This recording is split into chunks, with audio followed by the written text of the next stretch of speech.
Tell me when we're live. You're alive. Put it off no longer. Hard times will make you feel stressful. Don't you fold under pressure. It's right now, right now. Can't put it off no longer. Hard times will make you feel stressful. Don't you fold under pressure. It's right now, right now.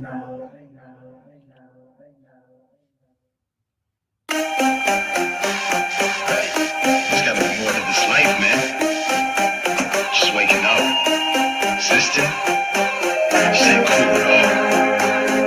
I gotta take a chance. This can't.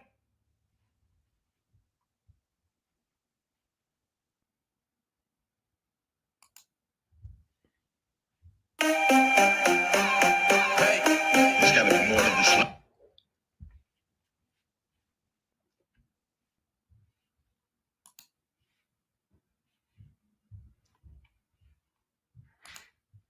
Good evening, everyone. We were trying to play a video for you that we wanted you to see of a young music artist that I absolutely think the world of. We'll try to play that video. His name is Cash. His stage name is Cash Hollister. Good evening. This is the October 27th broadcast of Ignite, and we're so delighted to be back with you.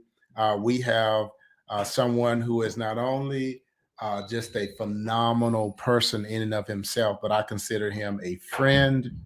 I feed off of his brilliance and his intellect. He is well known to the Wichita community.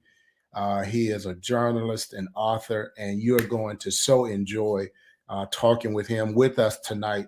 Tag some folks, invite them to come on. The amazing Mark McCormick, former executive director of the Kansas African American Museum, author of a New York Times best-selling book on Barry, the great NFL player from Wichita, Barry Sanders, and also the author of a book called Some Were Paupers, Some Were Kings, that was made the book read of the year at Wichita State University just recently. And he's going to be on to talk about his encounters, his knowledge, his friendship with Barry Sanders, his encounter with Muhammad Ali, and just a whole bunch of other stuff.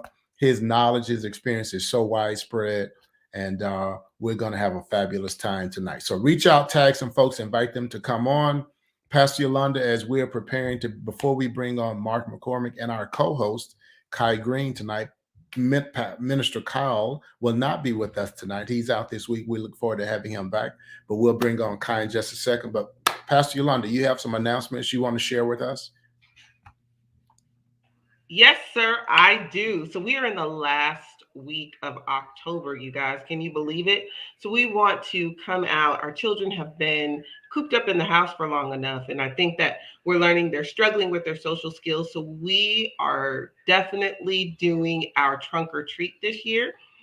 Sister Dottie and Sister Gina have collected candy from across the city, and we will be prepared to receive your youngins, as my grandmother would say, on October 31st, Sunday from 3 to 5. Sister Dottie always goes above and beyond. So we want to bless your children, pray over them, give them a safe place to where they can come and just be kids for a moment, not worry about the pandemic or anything else like that. And also, if you haven't heard, you must have been under a rock. The Children of Purpose Worship Arts and Community Choir, it is the paramount place for your children to come and learn a word, but also to participate in worship. We were created to worship. So we love to ensure that the children have an opportunity, not just members of St. Mark, but they have an opportunity to come into the church, receive a word, and then go out into the community and worship. So the community choir rehearses the second and fourth Wednesday, the Wednesday before the Tuesday before the second and fourth Sunday. And then on Wednesday nights, our children meet at 6:30. I'll reiterate, you do not have to be a member of St. Mark to participate.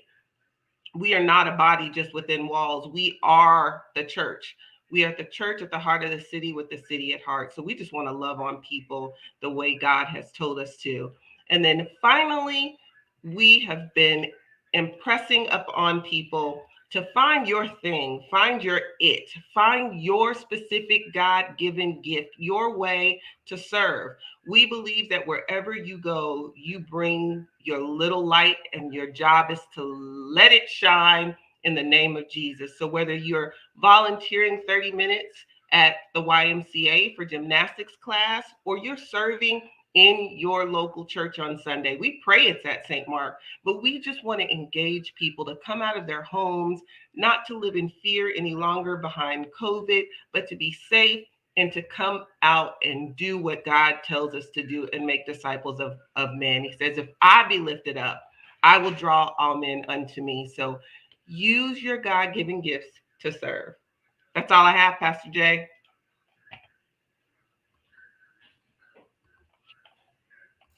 Well, thank you.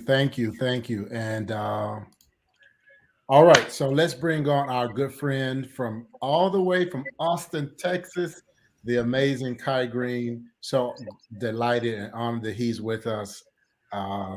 Just as you all know, just an amazing person. I know he thought I was about to crack a joke on him, but I'm being serious tonight. I'm honoring African American men and their brilliance tonight. So time out. Usually I don't agree with you, but in this instance, there is no fluff here. I totally agree with you that Kai is the bee's knees. He's kind, that's first and foremost, but he loves God and he knows the word. So he is truly a brilliant young man. Absolutely. So I just want our audience to know we make fun of each other. We poke at each other. We have a lot of fun, but we are together because we do admire and respect and love working together. And so, Kai, thank you for coming on, my dear brother. You want to greet everybody? Hey, what's up, St. Mark Church family? Thank y'all so much for having me. Pastor Yo, is always wonderful to be in your presence. Robert, we make do. I'm excited to be here tonight. We got just because you said something nice, I'm not going to came online. Just FYI, you picking on the baby while my mom is watching. Who I must say has been doing a wonderful job of getting her of ministering and using technology. Not to go too long, but I am really, as you've been preaching about, purpose and being active and doing. She's such a living testament to that, right? That it's not too late for us to embrace new ways of doing things. And so hats off to you, Mama Johnson. That's awesome to see you doing that. Oh my God, he's beaming right now. Beaming. Then lastly, people, if you haven't done so, make sure you go get some jackets because it's going to be a little cold out here today. I hear that there's some ice cold brothers blowing around. So just be careful. And then if we can, before we bring on our guest, Brother Ted Holt is watching. Yes, Brother Ted Holt. And Betty Holloway, thank you for watching, Betty Holloway. Yes, Miss Betty, how are you? Yes. And Ted Holt, I'm just putting it out there. Ted Holt and Pastor Yolanda and I had the honor. Listen, folks, we had the honor and privilege of walking with Ted as the Lord called Miss Carla home, his wife. Beautiful woman, and we were able to be there. He honored us, Yolanda, by inviting us to be there with him and to participate in that journey. And that's precious when people invite you into those spaces. That's one of the beautiful things about being a pastor is sometimes people will invite you into the most precious and private of spaces because they trust you. And so, Ted, thank you for watching. And as we found out, Yolanda, during that time, there's a song by Brian Courtney Wilson that Ted Holt loves. As a matter of fact, one of the times I went to visit him, Kai, he knew that song word for word, and it's a beautiful song about holding on. And so I said, Ted, when we get through this and we get back from COVID, I want you to come and sing that song. So Ted, I'm holding you to that, my dear big brother and friend. I can't wait for you to sing that song. You have an amazing voice. That is an amazing song. So thank you for tuning in tonight. All right, let's bring on our guest for tonight, the great Mark McCormick. Hello, sir. How are you? I'm well. Although, you know, you might have oversold me tonight. Hardly. As a matter of fact, I knew when I met Mark and his book came out, and I was just getting to know him 5 years ago here in Wichita. We were doing some stuff together. St. Mark hosted the MLK celebration for the Kansas African American Museum. We interacted during that time. I was learning about Mark, and I knew that he had won several awards. So today, I wanted to get a list of some of those awards, Pastor Yolanda, so that I could pump him up tonight. Not that he needs to be pumped up. Not at all. People keep telling me, Pastor, why do you think people need to be pumped up? Do you want to be pumped up? Well, some people do need to be pumped up. Mr. McCormick doesn't need to be pumped up. He doesn't. So if you should let a little air out of me. Is that? I mean, whether you graduate at the top of your seminary class or not, I mean, there are other accomplishments that people have in their life, Robert, that are worth mentioning, Robert. And whether you work out early in the morning or not, Robert, these are all wonderful things. We appreciate you, Robert. Magna cum laude or thank you, Lottie, right? Both. Back off, guys. Back off. That's enough. But look, he is a New York Times bestseller. He wrote a book on Barry Sanders. We're going to talk about that book tonight.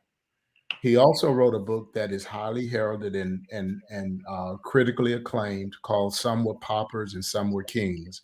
That is a collection of some essays that he wrote when he was a journalist here in Kansas. And it's a collection of those essays. It was chosen as the book of the year to read at Wichita State University. So we're going to talk about that book. There are some amazing books, but he's also an advocate. He works with the Kansas ACLU. He is an advocate of social justice advocate. He is a historian. I consider him, when I think about Mark McCormick, I think of the Harlem Renaissance. What was beautiful about the folks of the Harlem Renaissance is that they were like all around scholars. They weren't just poets. They were poets, scientists, activists, artists combined in one. And Mark McCormick is like a reincarnation of those brilliant people from the Harlem Renaissance. He has served as a religion journalist, social activist, museum curator, just the whole pack. And so I'm not doing a pump up. I'm just telling the truth. He is an absolutely brilliant man. Listen to this, and then we're gonna let him introduce himself. He won 5 gold medals from the Kansas City Press Club and was the Kansas Press Association's 2009 top columnist. Not colonist. He's not a colonialist. Columnist. So can I add to that? Yes. All those accolades are all well and good. Some people talk about it. Some people sit on the sidelines while things are going on in people's lives. But Mr. McCormick will meet you right where you are. Being a member of the ACLU, when the rubber meets the road, he's going to be on the other end of the phone saying, how can I help? How can I bring my resources and put them behind you to ensure that you have the type of outcome that you're actually praying for? We appreciate you in this household, sir. Thank you. Your thoughtfulness will never be forgotten. Thank you. Thank you very much. I appreciate it. Where'd you go?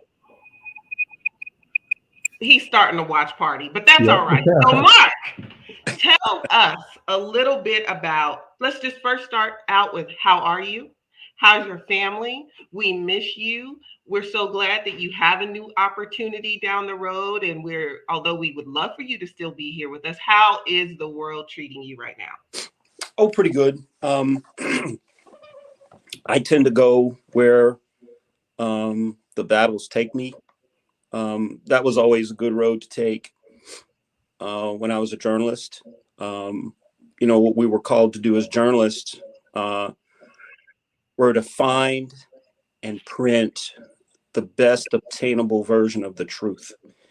And what journalists do is we tell the part of the story that people don't want told.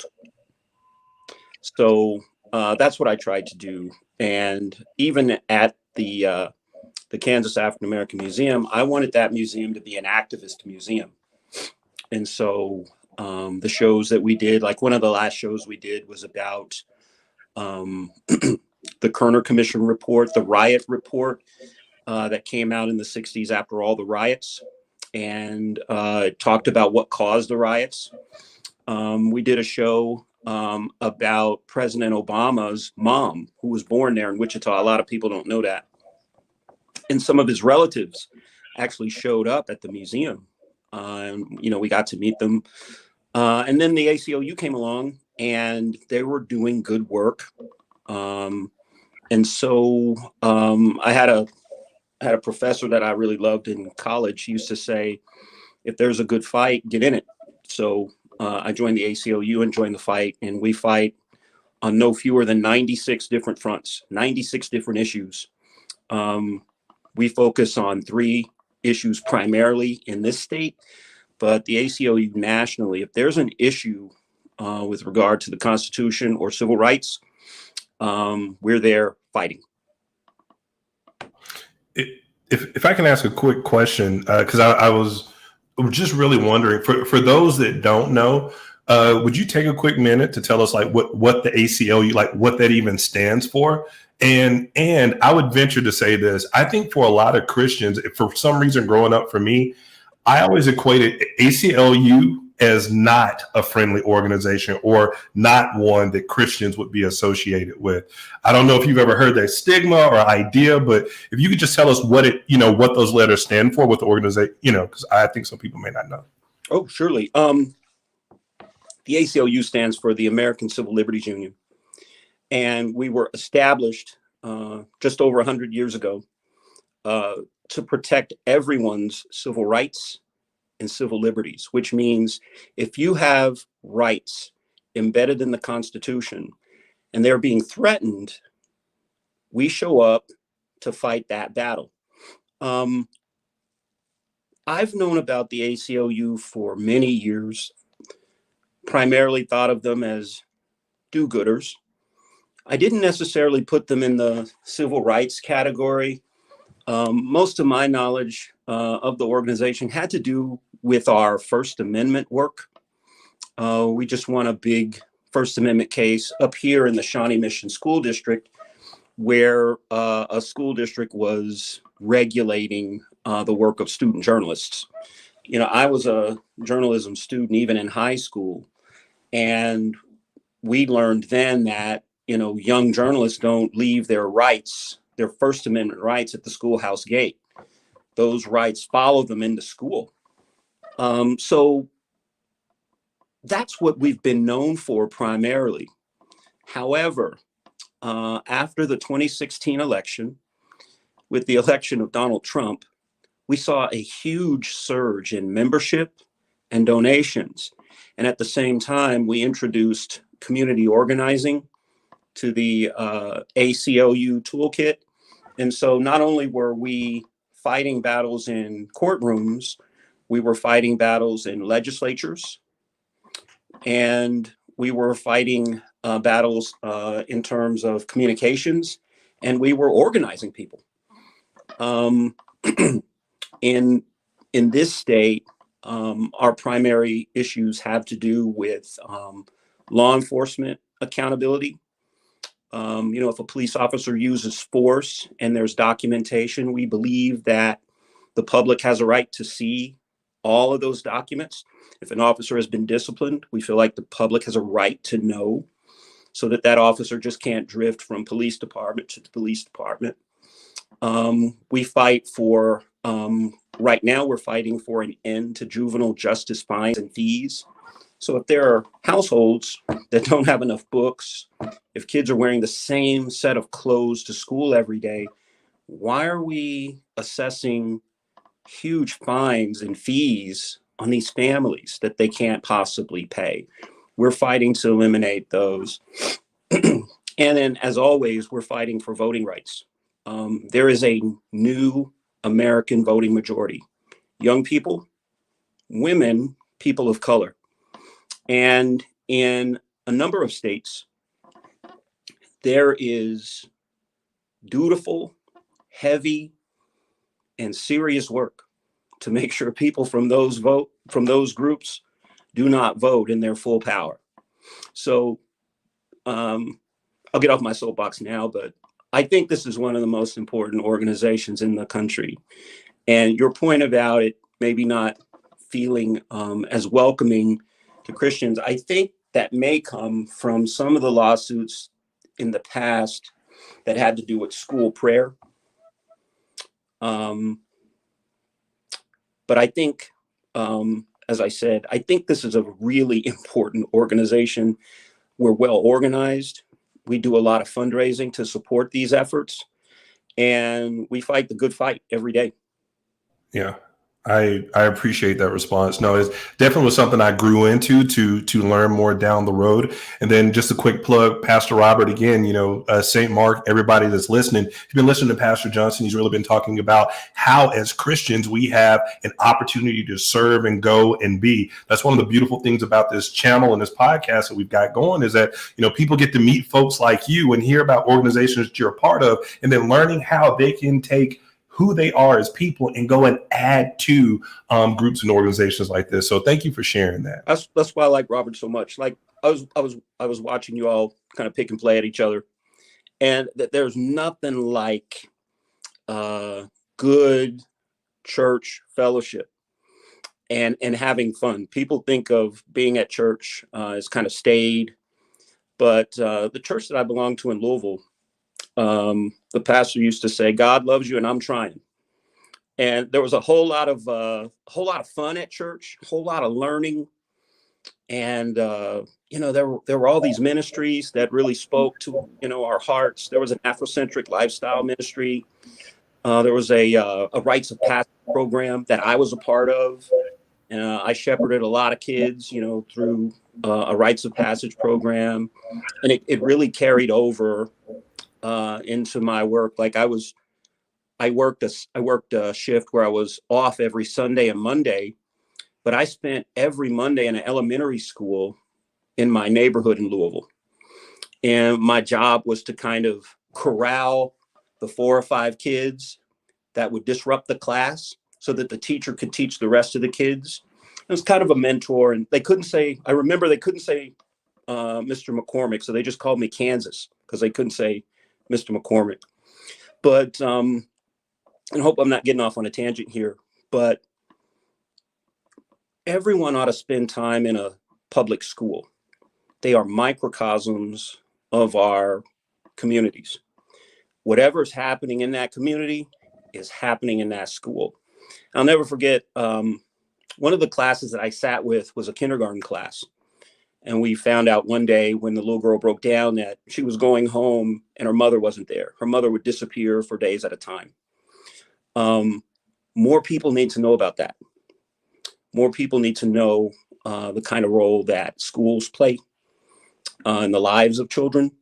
And I really think there's a move afoot now to defund our public schools and try to redirect that money elsewhere when our schools need it desperately. Wow.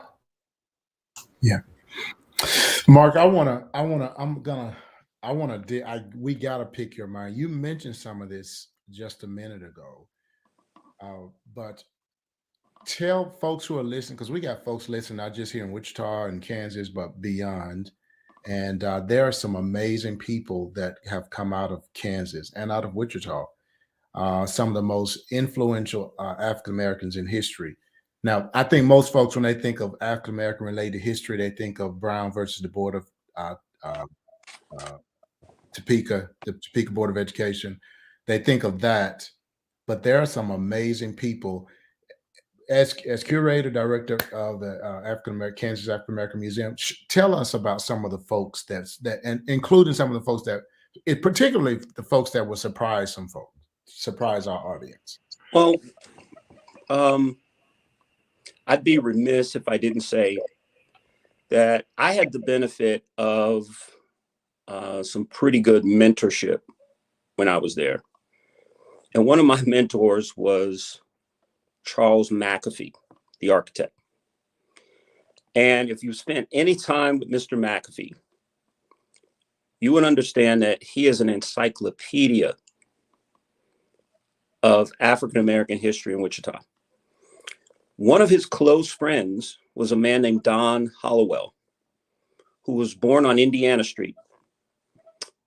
This man was a civil rights lawyer who represented people like Dr. King, Julian Bond, John Lewis.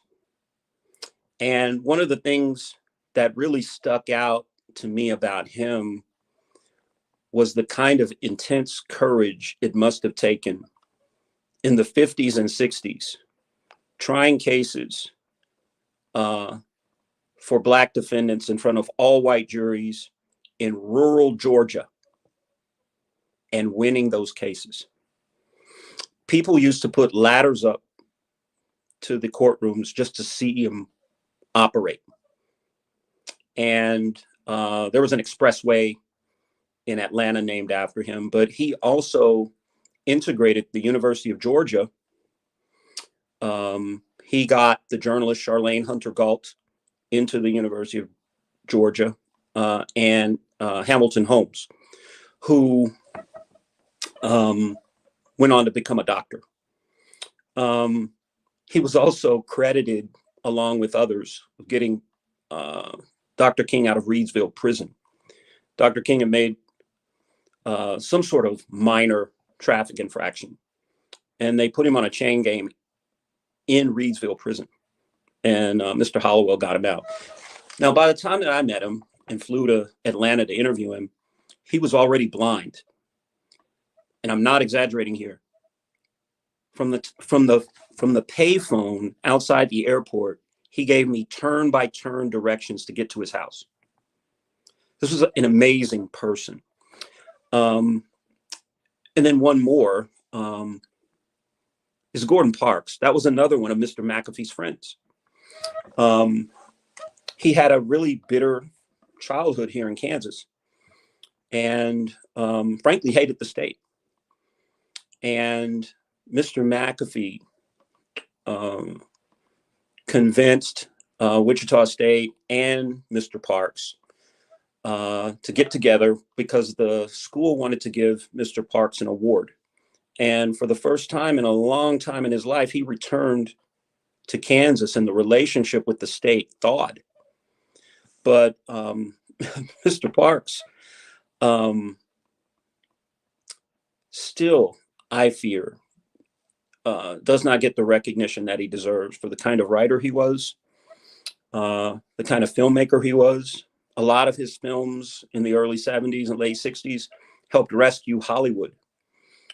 His photography is amazing. If you ever get to see Half Past Autumn, make sure you get it, make sure you go see it. It's really powerful. And I was a part of a group of people at Wichita State who fought to get a lot of his collected papers back at Wichita State, like some of his manuscripts, his personal letters, his record collection, all of those things, in an effort spearheaded by Ted Ayers, who's on the board of directors at TCAM now, at Wichita State.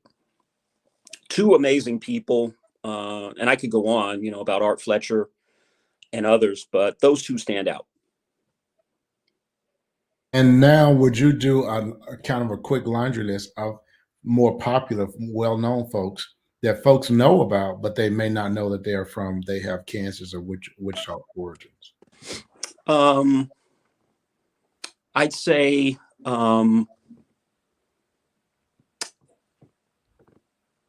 there's quite a few. I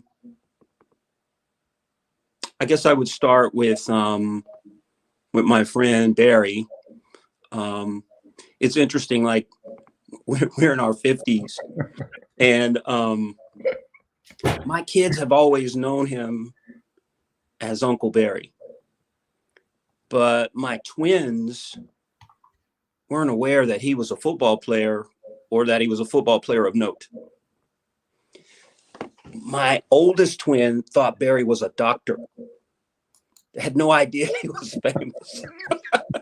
and he, Barry would come by the house and we'd sit and talk and the boys would come out. And it wasn't until last year that when he stopped by the house that they understood who he was and the marks that he had left. And then frankly, the defenders he had left, laying on the field. But I'd start there. I did mention Gordon Parks. I don't know. You're kind of stumping me now. Well, not just but Kansas at large. Yeah, not Kansas at large. Langston Hughes, Hughes, while not born here, lived here. Lived here, yes. Went to the University of Kansas. Yes. And you had mentioned that was an incredible compliment too. One I'm not sure I deserve, but I have considered myself a new Negro. I mean, the Harlem Renaissance was called the New Negro Movement. Yes. And what they were trying to do is put behind them these horrible, horrible caricatures of Black people. And to live in such a way that they were expanding their horizons and their possibilities. And I'm from an era where we had those opportunities. We had opportunities my parents didn't have. And Langston Hughes was very much a part of that. Just a brilliant writer. Brilliant. But yeah, I mean, I'll stop there. But there's certainly more. So one of the incidents that people don't, when I got here, was a surprise to me. I had always heard that the first student sit-in during the Civil Rights Movement happened in Greensboro, North Carolina, but that it actually happened here. Yeah, there's a lot of qualifications there, Rev. The first successful student-led sit-in occurred in Wichita in the summer of 1958. Then about 2 weeks later, there was another one in Oklahoma City. Wow. And Dr. King actually referenced what was happening in Kansas and what was happening in Oklahoma as an indication that the movement had really taken root nationally. Yeah. But yeah, very few people don't know. Like, there were other sit-ins, but they may not have been successful. There were other sit-ins, but they may not have been student-led. But the first successful student-led sit-in was in downtown Wichita at Dockham Drugstore. And it was created by a young man named Ron Walters, who's another famous person. Yes. Ron was Jesse Jackson's campaign manager for his 84 and 88 runs, deputy campaign manager, one of his campaign managers. Brilliant brother who taught at Howard, moved to the University of Maryland, actually taught Ta-Nehisi Coates at Howard. Taught the Black Panther. And when I had the writer of the Black Panther comic books, by the way, I had spoken to his wife before I left Wichita, and she had shared with me that when Ron passed, Nelson Mandela called the house. That was the kind of stature he had. He also wrote a book in the early 80s, precisely what we're going through now, the kind of resurgence of this kind of open and hostile kind of bigotry and white nationalism. In fact, that's what the book was called, White Nationalism. This was like one of the most brilliant people I'd ever met. Real quick, funny story. So when I got back to Wichita from Louisville in 1995, one of the first stories I did was about the Million Man March. And so I was going to Washington, And my sister, my older sister, 15 years older than me, said that her friend Marcia had a brother in Washington, and if I wanted to stay with him, I could. And I said, well, you know, I'm going to be reporting. You know, I don't want to put anybody out, and I kind of need to stay with the group that I'm reporting on. And this was before I had met Ron.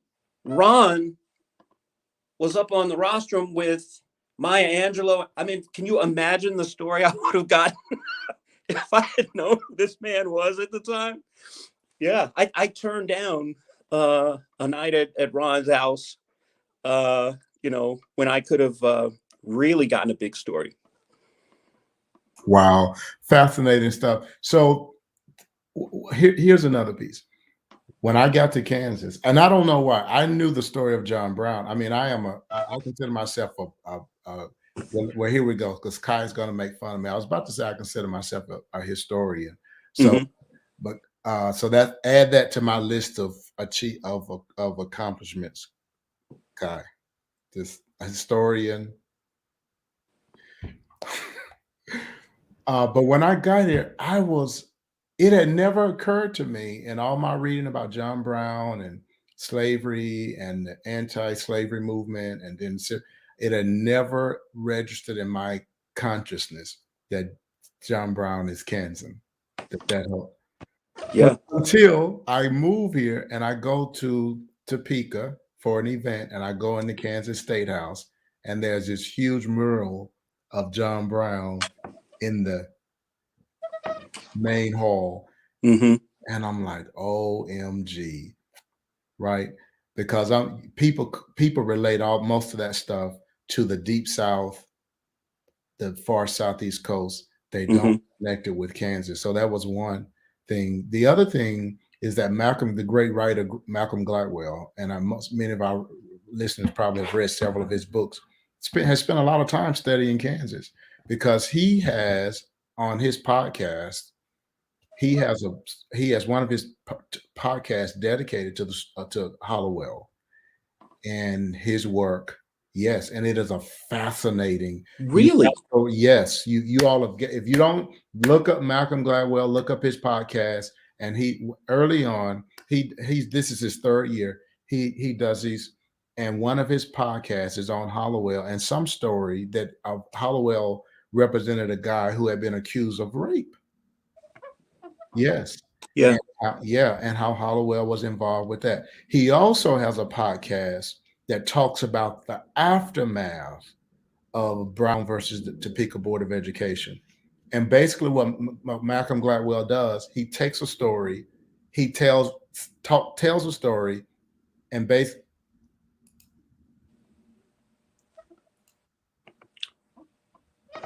We lost you for a second. We lost you. He tells a story, and he basically talks about what everybody thinks about the story, and then he flips it. And he talks about how everybody talks about Topeka Brown versus the Board of Education, but he says, but actually what happened was devastating for the African American communities, that Black teachers lost jobs, and more importantly, all of a sudden Black kids were in classrooms where the teacher was not nurturing and embracing, and how that affected their academic performance. Well, can I tell you a little story about that? Yes, please. Yes. 2014 was the 60th anniversary of the Brown decision.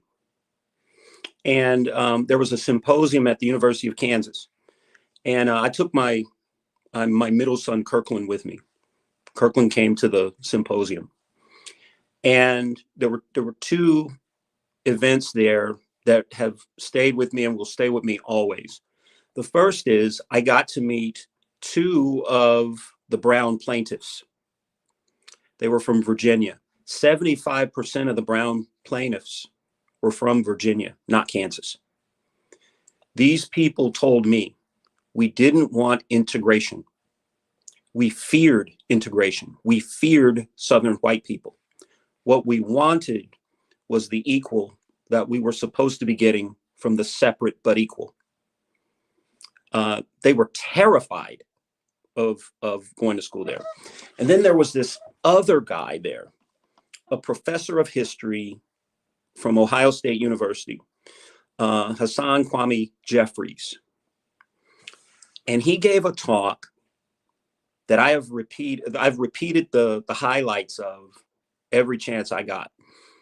Essentially what he said was, we tend to think of history as kind of cut and dried. And what we haven't studied enough, particularly the civil rights movement moving forward. I mean, there was only 12 years from Dr. King's death to Ronald Reagan's election and the backlash against the civil rights movement, right? Right. He said, what we have done is we have failed to acknowledge the resolve of people to keep things as they were, to not dismantle the system. And that right after Brown, three things happened. There were grassroots protests. There were lawsuits. And then the big one was the establishment of private Catholic schools in suburbs that have left our current school system as segregated as they were back in the time of Brown. The head of the NAACP Legal Defense Fund was there. He said New York schools are more segregated today than they were in the era of Brown, in large part because of those three things. Wow. Wow. That is just so the information, just what you just said, phenomenal. And we're going to come back to that because one of the things I want to do before we finish tonight is get your assessment of what's going on in our country right now. But you just gave us a nugget that for an example, the New York school public school system is more segregated now than it was before the Brown versus the Board of Education, that whole piece, which is phenomenal insight. Yes, Pastor Yolanda, jump in. Yes. And they didn't want integration. Yeah, definitely. Just FYI, before, this is just so awesome, but if you are commenting on Pastor Johnson's page, Yes, please come over to the St. Mark page so we can get your comments and we can share your questions with Mr. McCormick. Please come over to the St. Mark page so we can we're certain to get them. Yes, the viewership is very good and it's going up. So we don't want to miss your comments. So if you're on my page, thank you for going to my profile and watching, but go over to the St. Mark Facebook page so we can see your comments because we want to see what you're saying. Kim Bowie, we see your comment. Lisa, Minister Lisa, thank you so much. Yes, exactly. Lisa, wow, didn't know that. Yes, great stuff. Great stuff. Great stuff. Kai, you want to jump in? And then I'm going to pull out some pictures. I want to turn in just a second. I want to ask Mark about his encounter and experience of the great Muhammad Ali. I don't know, folks, if you've seen the recent documentary about him. It is amazing. Wayne Bell, I don't know if Wayne is watching tonight. Wayne Bell came up to me the week after it finished. We were talking after church.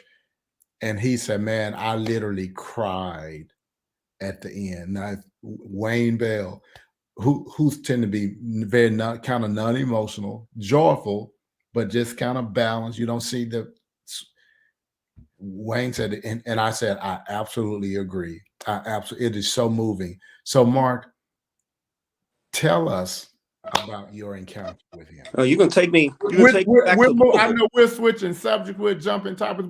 I'm trying to cover so much. Kai, help me. Kai, cool. Navigate with him, right? And engage with him on the Muhammad Ali piece because I'm looking for some information that I want to share with folks as Mark talks.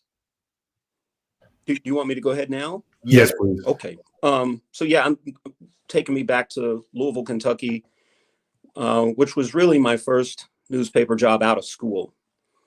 And being so young, I was the only reporter who worked every Saturday. And so sometimes it was good, sometimes it was bad, but this particular day, I was the only reporter. Now, the day before, Muhammad Ali had showed up at his niece's grade school which he, did often. He'd show up at schools of his relatives and visit them. And, Muhammad Ali sightings were pretty common in Louisville, but they were always celebrated. So we went to this elementary school. They had an impromptu assembly, and he was still getting around pretty good. And, he was shadowboxing at this assembly, and he said, who's the baddest kid in the school? And they pointed at this little boy. And so he waved the little boy down to come and shadowbox with him. And I learned this later when I met him face to face, but the champ's hands are huge.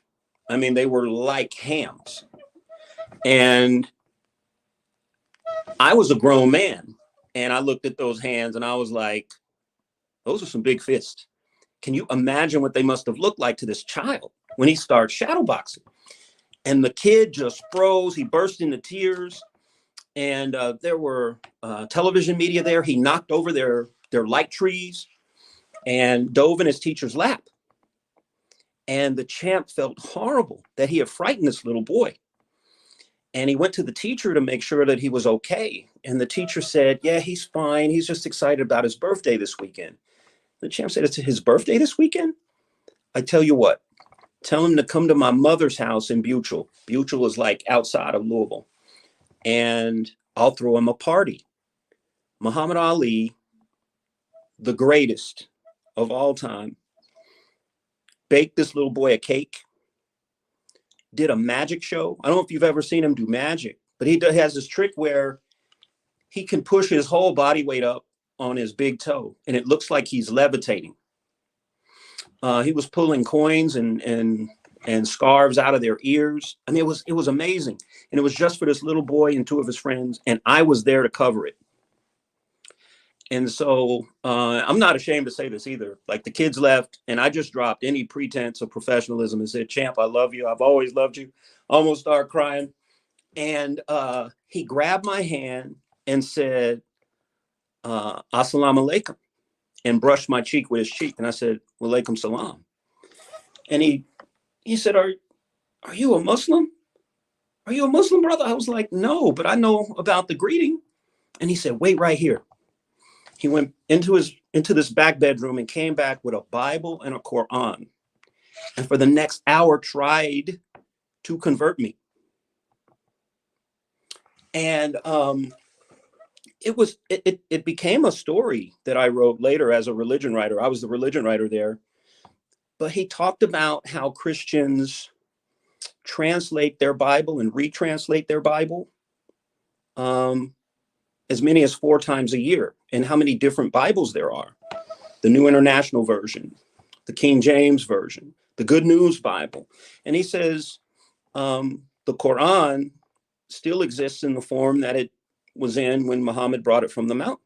And I said, I love you, champ, but you're not going to change my mind. You ain't going to make me doubt it. And he smiled at me, and without me asking, reached into this box and pulled out 2 of his boxing cards and signed them. And he gave me those cards and the Bible verses in his own handwriting to take with me. Wow, what a cool! Is it? I don't know if that's the right word. But like, what a cool story, right? Yeah. What was so beautiful about him, particularly late in his life, was this extreme generosity and this extreme humility, and wanting to be of service and wanting to help humanity. There was just this beauty that exuded from him. And even as he suffered from his ailments, he just never seemed to have lost his sense of humor and his sense of humanity.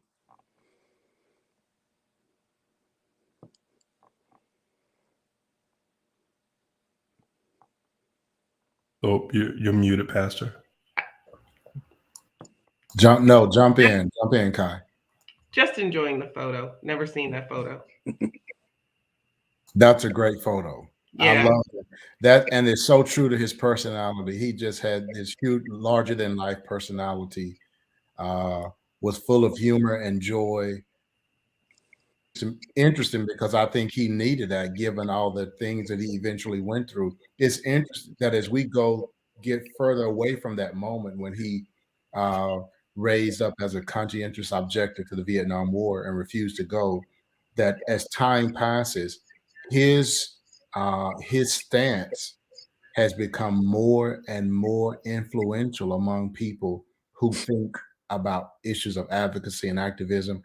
That what he did there that moment gets bigger and bigger as time passes. But it was such a courageous thing to do. And then the sports side of that is that because of that, we missed, what was it, 2 years?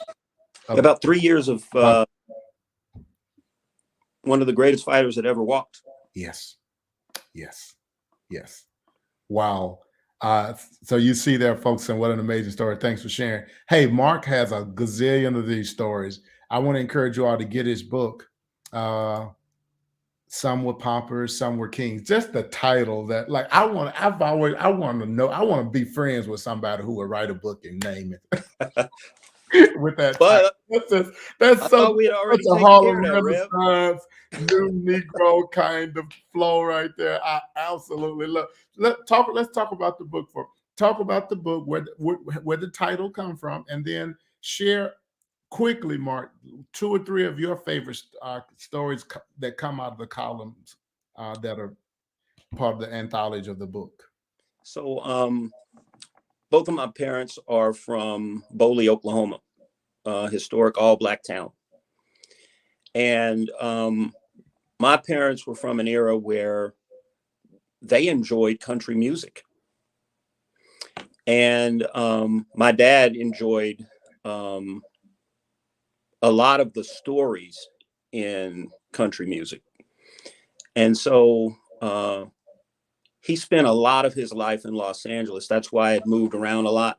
I was out there with him at one point when I was small, and we were downtown on 6th Street, and there were just all these men in rags laying on the sidewalk and covered with newspaper.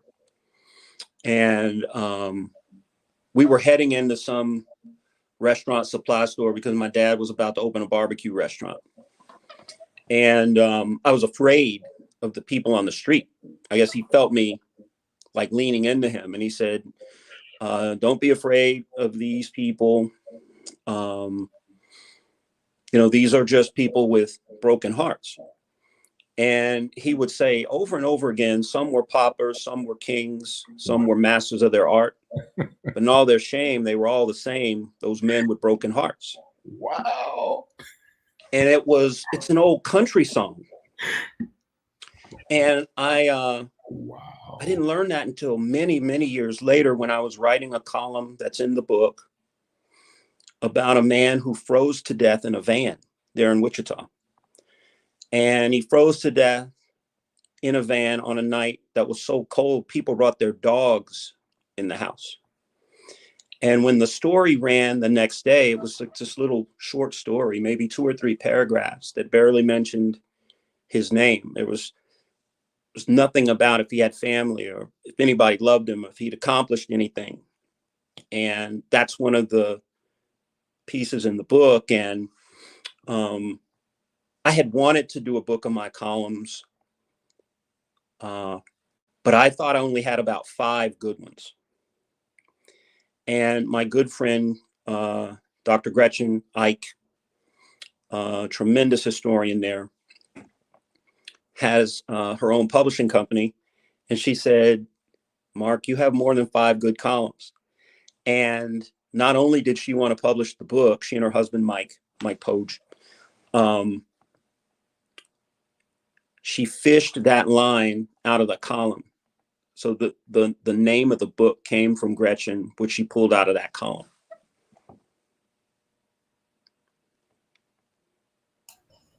And I have to share this.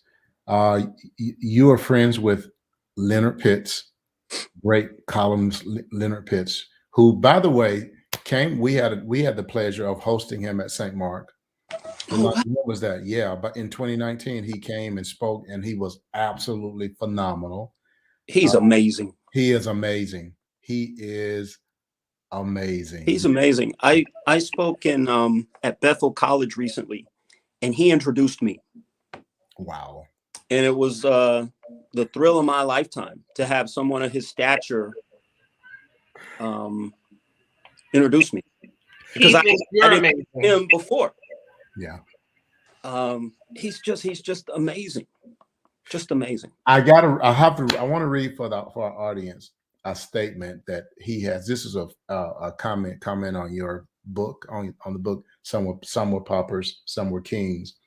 This is what Leonard Pitts says: if it is a reporter's job to tell you what happened, it's a columnist's job to tell you what it means, to plumb the news and nonsense of daily life and distill from it that nugget of wisdom that tells you something you didn't already know, or takes something you thought you knew and forces you to see it with different eyes. In his years as a columnist for the Wichita Eagle, Mark McCormick fit that definition to the proverbial T. He was an inventive writer and a thoughtful seeker of truth. You came away just a little bit better for having read him. Yeah, it hardly seems real. Man, that is an amazing, but it's true though, Mark, because what he says, that is not only in your writing, that is my encounter in conversations with you. I encounter the same thing. Always thought provocative, insightful, knowledgeable, inspiring. And so I love that, what his statement about you there. Let's talk some more about the book. And then I do want to honor that we had a question come in. Did you see the comment by Walter Givens Jr.? I want to make sure you saw that.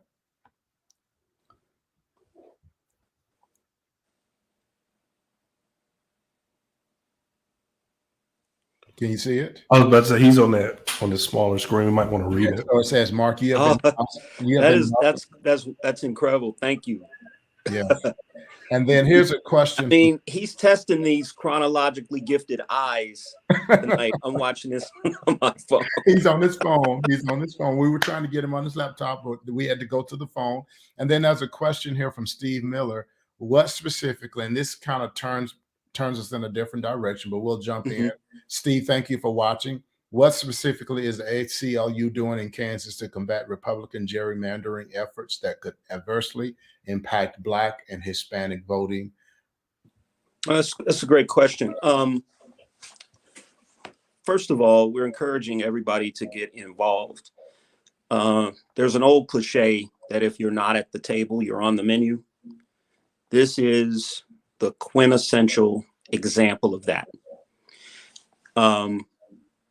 There is, and I said this at the beginning of our conversation, there's a very determined movement to make sure that the new American voting majority does not vote in full strength. This is an all-out effort to hold on to power. So what we're doing now first is encouraging people to get involved, and we're trying to educate people about the process. Second, until the maps are drawn for us to point a finger at precisely what is being done to voting districts, there's very little we can do, but we're prepared. The third thing that we've been doing was encouraging the legislature to host more town hall meetings, which was announced yesterday, but there's still problems with that. The town halls will occur right around Thanksgiving.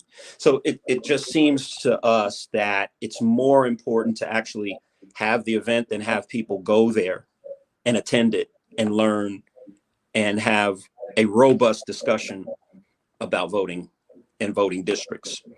That's still a problem. But we're waiting to see the kinds of maps that are drawn. And then at that point, we're prepared to intervene in some way. Awesome. And we'll come back to that in a second. I also want to share this comment with you. Glendale Henderson says, this That's fam. so That's great family. that he took the time to write my father's obituary. It was titled The Gentle Giant. Yes, just a man of words, just a man of words. Okay, Kai, Pastor Yolanda, you all want to jump in, but otherwise I'll keep going. Well, I know. I mean, we've had a moment. We touched on the book a little bit, talked about some of your previous experiences, a little bit of what you're doing with the ACLU. But I would like to pose the question. What's the new thing in the oven now? What's got your focus? What are you working on at present? That you can share. maybe more than anything I've accomplished anywhere else. I am proud of our efforts this past year to free 4 people from Kansas prisons. Wow. Through our clemency project. There was a man named Chris McIntyre. He used to live in the Fairmount neighborhood. I spent my childhood at Fairmount Park. I learned to swim in that little bitty pool. And when I was a teenager, we'd park our cars at the park and just hang out. And it wasn't lost on me that I might have passed his brother in the park 2 or 3 times. But he had advanced cancer. He was falling down and hurting himself. And his family had no idea how he was doing, day to day. And so we applied for functional incapacitation, essentially meaning that he was so sick, he's not a danger to anyone. And it's actually cruel, not just to him, but to his family to keep him locked up. And we managed to get him out. And when he passed, and he passed pretty quickly after being released, he was able to pass with his family around him. And then we got a commutation for another one of our clients, a 67-year-old man who had already done about 26 years in prison for a string of robberies in the early 1990s. And when he managed to get a hearing before a judge, the judge ran his sentences concurrently instead of consecutively, which meant he could get out. And he was an exemplary inmate. He never was written up once in all those years. And what was also interesting was that working a job inside the prison, he paid back the whole $7,000 that he had stolen in 1990 and managed to save a little money for a truck. Wow. But the DA here in Johnson County protested and wanted him sent back to prison to do another 21 years. Did I mention that this man was already 67 years old? Wow. Is that justice? Wow. So we won a commutation for him and 2 other men who were released respectively to Houston and to Indiana. With Chris McIntyre, though, in particular, him getting to go home and pass away surrounded by his family, that will always be in my heart. And it is essentially why I've always been a person who didn't want to chase money. I just wanted to do something, a job that meant something, and that was about service. I've never had a job as an adult. I mean, I used to work at Baskin Robbins. That was my first job. I guess that's service too. But I've never had a job that wasn't about service. My job at the newspaper, public service. My job at the museum was an educational facility that I wanted to make an activist kind of organization in the community. And now the ACLU. That I wanted my life to have meaning. And that means a lot to me. that we managed to get him home. And I don't think we're done. We're still pushing for our other clients. We filed 108 clemency applications over the course of 2020, 2021. And that's just 4 of our clients. We have 104 more that we're fighting for. Wow. Kai, I want to engage both Kai and Pastor Yolanda, because Mark, you just said my next question. One of my questions coming up was going to be, Pastor Yolanda, one of y'all may need to mute. There's an echo. Yes, that was you, Pastor Yolanda. Is that you've had a chance to look at society from the perspective of a journalist, as a curator of a museum, as a professor, as a historian, from different angles. And so one of my questions is going to be, tell us, people of faith who are watching tonight, how do you see the role of faith being more positive? But here's where I want to make the connection now. So one of my favorite passages in the Bible, Mark, is this passage in Luke 4. Jesus, he's in his hometown. He goes into the temple and he reads this passage from scripture, from Isaiah. And it says, the Spirit of the Lord is upon me because he has sent me to preach good news to the poor, to set at liberty those that are bound, to set the captives free. So what I want to say to my faith folks, what Mark just described that he's doing with the ACLU is setting the captives free. Fighting for justice so that a man who's in his 60s who's sick with cancer can at least go home. He should have been home a long time ago, but he gets to go home and at least die in the presence of loved ones. That's setting the captives free. So for me, Mark, I love worship. I love the Sunday morning experience. I love all that stuff. But to me, if it stops there and we're not doing the hard work, we're not engaging in the human work of setting captives free, of opening, of setting the oppressed free, then to me, we're missing something. And so at the end of the day, is what does your life mean? What does your life mean? And then I want to get Kai and Yolanda's feedback. So here's a quote and it comes from literature. It comes from the movies, from the Lord of the Rings. Gandalf says to the guy, Gandalf says to his friend, there are some things in this world worth fighting for, right?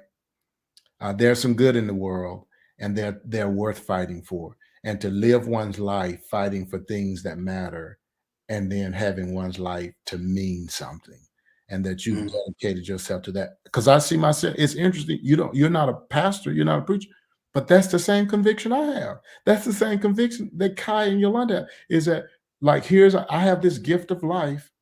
What does it mean?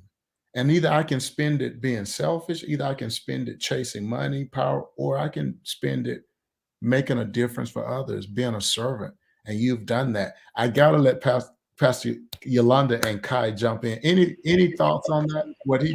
His testimony, and then what I just said, Kai? I'm so glad that you were able to. I appreciate all of the accolades, the national awards, but I'm so glad we got to Chris's story. Chris was a classmate of mine. He had 5 or 6 children. Are you kidding me? Yeah, he had 5 or 6 children, if I'm correct. Yeah. Had been sick. Sickness came upon, but you allowed that family to have whole healing in a way that wouldn't have been able to come about if there wasn't people like you living the Christ-like example. Those children have half a chance at life, because someone cared enough. And you hear about the cancer, but he had changed his life. I mean, he had become educated while he was behind bars. He was trying to do the best he could to be redeemed. So to be able to come home and be with his family, well done, my brother. That's what I was trying to get at when we first started the interview. There is the Mark McCormick that has the national recognition, the Pulitzer Prize. I have had the personal experience of having the man that picks up the phone and says, how can I help? And that's what you do on a day-to-day basis that I don't think you get enough recognition for. Absolutely. Kai? Yeah, I think it's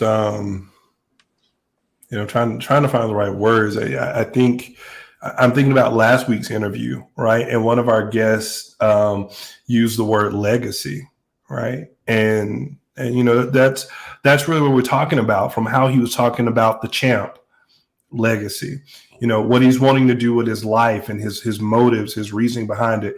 Legacy. I don't know if people caught it earlier.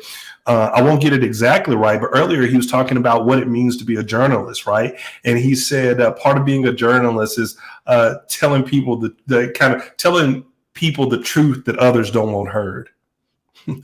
Well, I wish a lot more preachers would do that.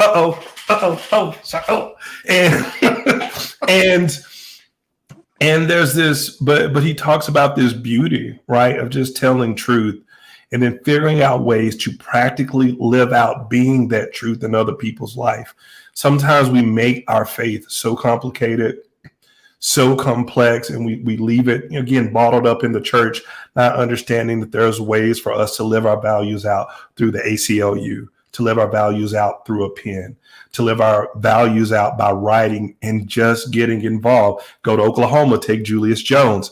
The list goes on and on, Christians, and just people who love people that watching this show. There's something for us to do. And I think Mark has really put a challenge on the table tonight. And that idea is honestly, like, what is going to be your legacy? When is enough going to be enough when it comes to money, when it comes to houses, when it comes to materialism? And then truly, what is your legacy going to be? And I have to agree with Mark. Like, if I leave this earth knowing that I made that type of impact on one person's life, right? All the lives he's touched through books and all that stuff. But to know that he made that impact in that life, he said that's something he's going to hold on to. And I think for a lot of us as Christians, we get so caught up in magnitude and scope. And what I do has got to be so big, when the most beautiful thing about God is that he loved you, your one narrow peanut head self. He loved you. I'm glad he loves the world, but he was intentional and focused about loving you. So why is it that we believe that that the whole world has to know what we did? Why can't we just make it a priority of loving one other person? Amen. Amen. Amen. Your gifts have made room for you. Amen. In more ways than one. Yes. So I want to close with just asking Mark about his reflections on what's happening on the national level. What most concerns him about our country, and how that's filtering down to, because what's happening on the national level with voting, with CRT, with teaching of African American history, with so many other things, with the racial divide that seems to be growing. You made a great observation. And people, so Mark, I'm 55, my classmates and I have a group of friends who are very close, and we've been reflecting on how we were born in 66. We started school in 72. So that was during that brief period when it seemed like America wanted to do better. And it lasted for as long until Ronald Reagan goes to Mississippi, to the same county, by the way, where the 3 civil rights workers were killed. Yeah, that's where he started his campaign. He starts his campaign in the name with an argument about states' rights. States' rights, which means that what happened in the civil rights movement was the federal government had no right to come down here and tell y'all how to run your state. That was he didn't say that explicitly, but that was the implication. Okay, so but for that brief period, we're grown, we're kids, we're in integrated schools, and we realize now that during those formative years, that's when your brain gets developed. So we had this perspective of the world that we think now was an illusion. Wow. Like we thought the world was way better, and that we were far more ahead than we really were. And even when Ronald Reagan came on the scene, we thought that was somewhat of an anomaly, that represented a certain segment of America. But the real America was America that we had experienced from 72 until 76, until 1980, when he really comes into power. And that so just to see the stuff that's happening in the world today, we're heartbroken. This is not the country we grew up in, that we came of age in. And so what does that mean? So I'd like to get your thoughts on what's happening on a national level and some things we can do about it.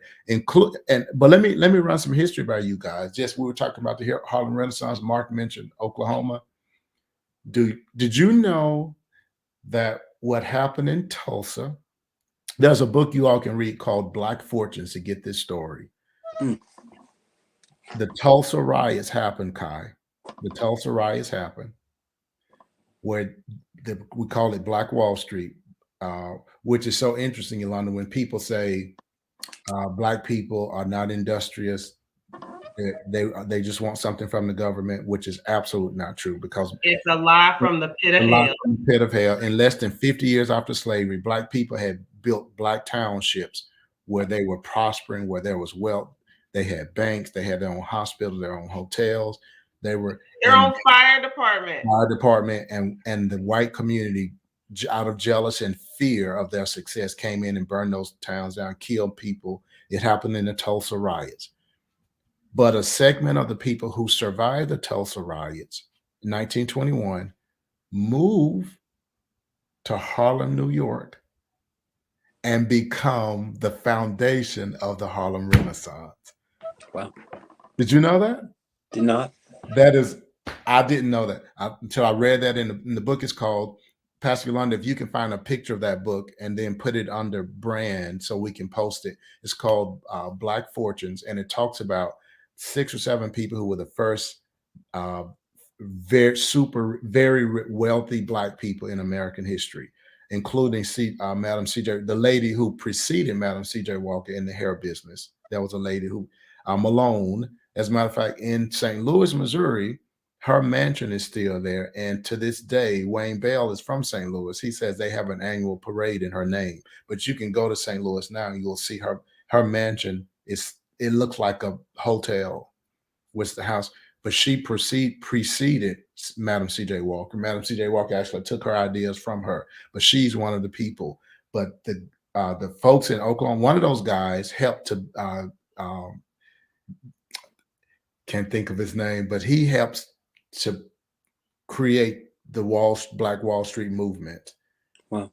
Yeah. But when that happened, that Black element, those jewels leaving the South, basically saying, we're done with the South. We're done with the move to Harlem Renaissance and they bring that money with them, build churches, build organizations, and create the foundation of what by 1929 you have the blossoming Harlem Renaissance. By 1931, it's because of the Great Depression, the beginning of the First World War. It's already fought. The Harlem Renaissance is beginning to diminish and fall apart. So within 10 years, they moved to Harlem, and within 10 years, they build a new wealthy Black community that's not only financially wealthy, but is also filled with tons of Black intelligentsia, Black people who are writers, poets, scientists. That's the book. If you have not read that book as an African American, you need to read that book. If you have not read that book as a Black person, I encourage you to get the book, read about it, because it will help give you an entirely different perspective on African Americans and our history in this country. Is so important. I think when I talk African American history, I am not gloating in African American history against anybody. All I'm doing is just saying this history matters too. And I wish that as I learn to be proud of Abraham Lincoln and George Washington and the founding fathers and all the other heroes of American history, that I wish I had learned as a child about these amazing, people who contributed to the American story. And I think every child needs to hear these stories. Every child needs to hear these stories. But Mark, as we close, what are two or three things on the net that are most concerning with you in terms of our national story and our life together? Well, a few things. And I guess before I get too far, I love the poem that you ended with last week. Yeah. So I came with a poem to end with this week. Dr. Benjamin, I'll share that after. Okay.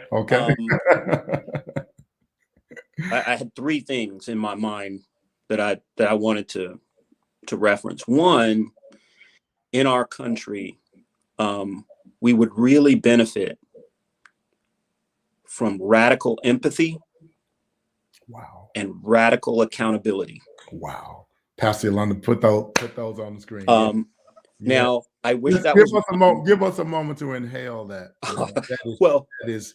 That's a Kai. He did it again. He did. Well, He it wasn't just said, Kai, what preachers should be saying. What all my faith folks out there. He just said. So Kai, you don't have to be a preacher. You don't even have to be religious. If you're just be fully human, and you will understand the human dynamic. And he just said exactly without all the religious jargon. So repeat that one more time. We need radical empathy and radical accountability. And I stole that from a friend of mine at the Leadership Center, Ed O'Malley. Yes. But I believe that because our society has been so cold, so coarse, so many people are self-seeking. I think it will be years before we understand what our cell phones have done to us in terms of narcissism. Wow. Wow. We can't help other people because we're too self-absorbed. Wow. We absolutely have to do that. I thought of this when you were talking earlier about liberation. Yeah. That how can we liberate others if we're still in bondage to these kinds of ideas? That the word is supposed to liberate us from those kinds of chains, those kinds of shackles. And we need to talk a little less about rights. And this is weird because of where I work at the ACLU, but we need to talk more in terms of responsibilities as opposed to rights. What are my responsibilities to others? How can I serve? Go listen to Dr. King's drum major instinct about how anybody can be great because anybody can serve, right? I think that's first off. Second, history, as Taylor Branch says, is the language of civics.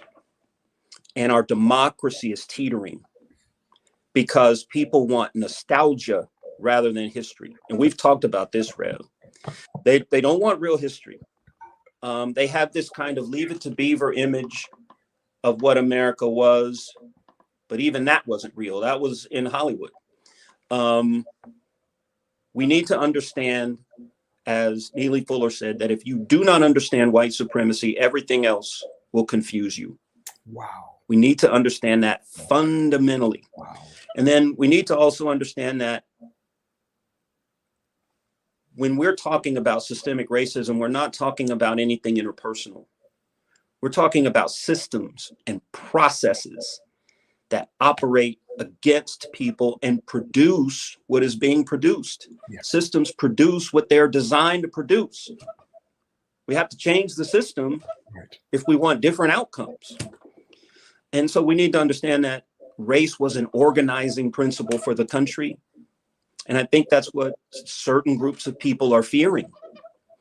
They're fearing that the truth might actually set some people free.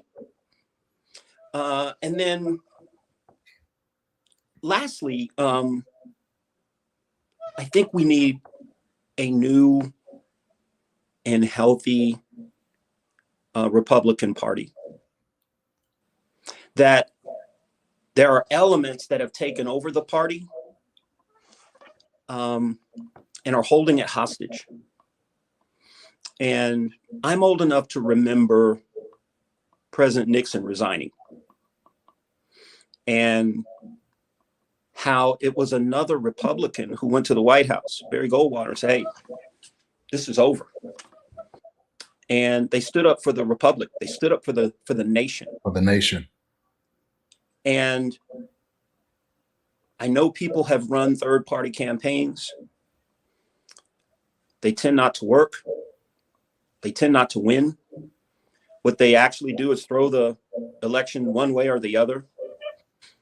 But for this country to recover from what we've been through in the last 4 years, really before that, yes, I think President Obama's presidency unleashed what we're seeing today. Yes. Yes. And I think the former president just doubled down on it. Yeah. But until we have a healthy Republican Party, yeah, so more than those old ideas, our democracy is not going to work. That's right. And I think that's important. And we just need real engagement in that sense. So those are the three things that were kind of top of mind for me.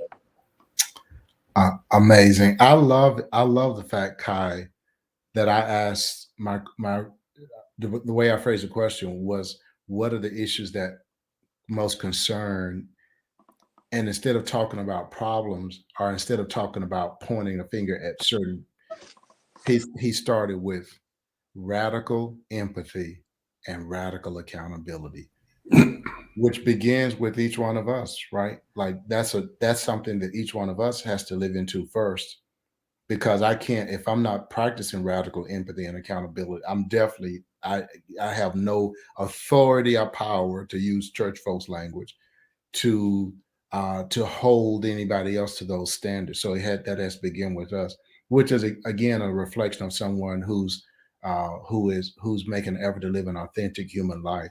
That when you are living into that, you are able to see issues in a way without all the jargon, without all the complicated language and intellectual categories, but to see people for people, and then to plug into that and dig into that and understand that. And that's what you're right. Yeah, jump in, Kai. Yes. I mean, I'm still over here because I'm like, I don't know how many people that plane landed with, but when it took off, the pilot said radical accountability.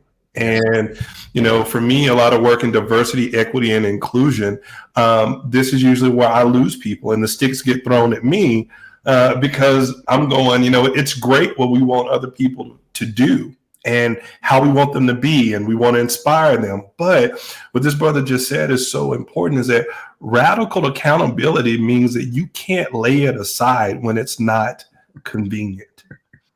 And it's not just about getting. Right. Yes.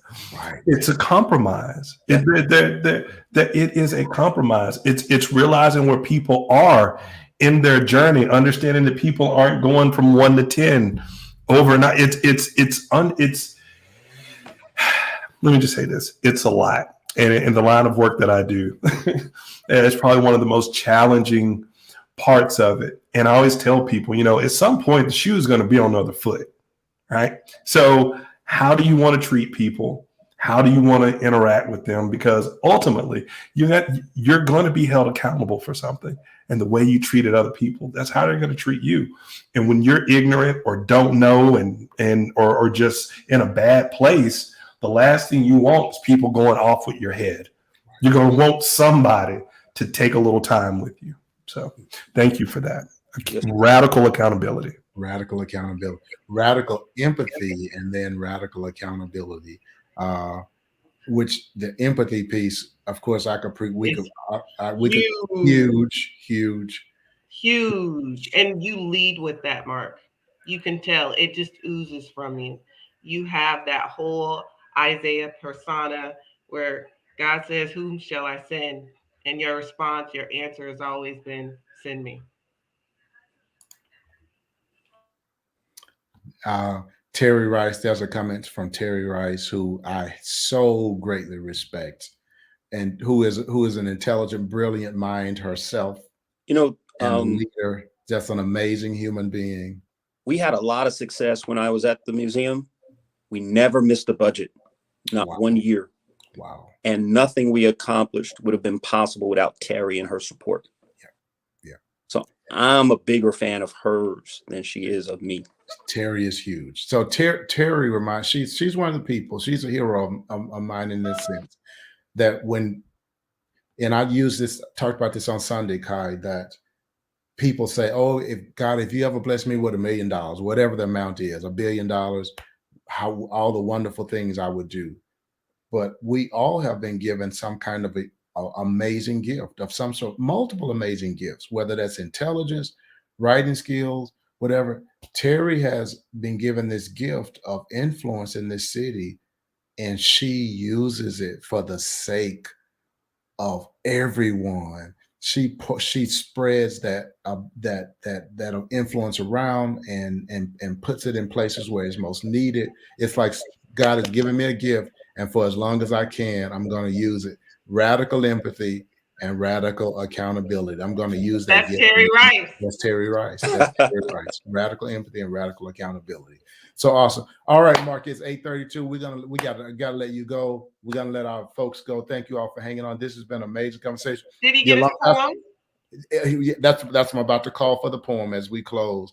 According to our numbers that I've been seeing, this is one of our most watched broadcasts we've had. So wow. You're well respected and well loved and well appreciated. We need to bring you back and dig more into.